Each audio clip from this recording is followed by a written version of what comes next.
your first goal in becoming an independent welder is to replace your income.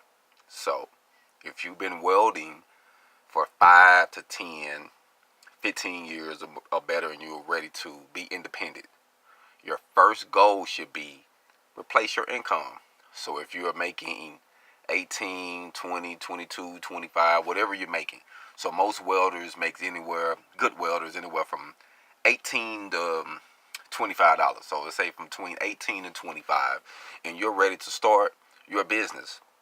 The first thing you want to do is try to replace your income. So think about what you was making an hour at a 40-hour a week job before taxes or after taxes, however you want to do it. Most people do it after taxes or before, but you want to replace your income. So if you was making $500 a week, your goal is to figure out how to make $500 a week or close to that amount. So that way you can compensate for your cost of living if you're used to a certain way of living.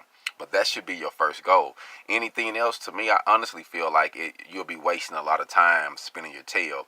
But this gives you a focus. So if you have a product, if you have a service, if you have classes, whatever you're doing in the welding field, you want to make sure first you will replace your income by being independent. I think that's a very important step on being an independent welder. Once you do that, then other doors can open. But try to focus on that first. Hold on.